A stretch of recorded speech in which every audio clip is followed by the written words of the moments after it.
Acting Speaker, I stand to make some comments on the Sustainable Forests Bill. And, Acting Speaker, I'm ashamed and embarrassed to have been in the parliament and a member of this parliament that has shut down our native timber industry in Victoria. I know there are other members on this side feel the same way. I actually know there's a few members on that side that feel the same way as well, as the former member for Narrabeen also, who is very, very passionate about it. The reason this shouldn't be going ahead, and the reason that I support the member for Logan's recent amendment, is that this has been a thought bubble process that has been behind the 8 ball the whole time. We've got people who are working in the industry who don't have their packages finalised now as we stand here and end this timber industry. It is an absolute disgrace. They are direct employers, harvest and haulage contractors. We also have down-the-line businesses, the seed collectors, the electricians who service the mills. The down-the-line businesses the government referred to in media releases they would help have not been spoken to and not been helped. To show what a thought bubble idea this was, just one of the many examples I could give. I'll keep my comments short because debate's being stifled, but there was no clear plan on firewood.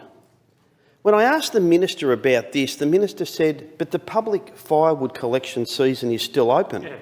No understanding at all that our frail, our elderly, our pensioners rely on the native timber industry to get them their firewood.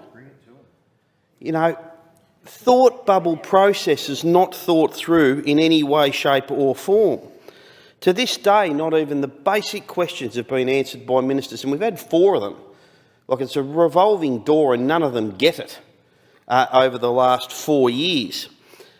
Now, the Intergovernmental Panel on Climate Change tells us, read the report. I got that bored at Christmas, I read the report. It tells us to use hardwood. It is the best carbon storing building product we can use. Planet Ark's slogan at the moment is do the world some good, build it with wood. So when we have those sorts of agencies telling us to use hardwood as a building product, consumers who want to do the right thing listen. They listen and they say we will build it with wood because the Intergovernmental Panel on Climate Change has told us to, Planet Ark has told us to. Now, we shut down our industry here. So the question I want answered, if someone on that side can stand up, or when these fools come in later and they want to have a talk on this, just answer me one question. Where is our hardwood coming from? Because consumer demand is going up. I want to know where it's coming from, because we don't have the plantations here. The minister has admitted in this chamber the plantations to transition to hardwood aren't there. So is it coming from Borneo, from Indonesia? Is it coming from PNG? Is it going to come from the Amazon? Russia. No one can tell us where it's going to come from. And I can almost certainly guarantee, because we had an industry with some of the strongest oversights in the world, it will be a worse environmental outcome. It will be coming from a jurisdiction or a country that does not have the oversights that we had here in Victoria. So the fantasy that some suggest that this is a good environmental outcome is so wrong. It is so wrong. It is just feel-good crap. It is a bad environmental outcome to close down our native timber industry here in Victoria. As I said earlier, I actually think if we didn't have parties and we weren't divided on the chamber, there would probably be more MPs in this place who support the continuation of the hardwood timber industry, because I've had a lot on that side come to tell me that they don't support it.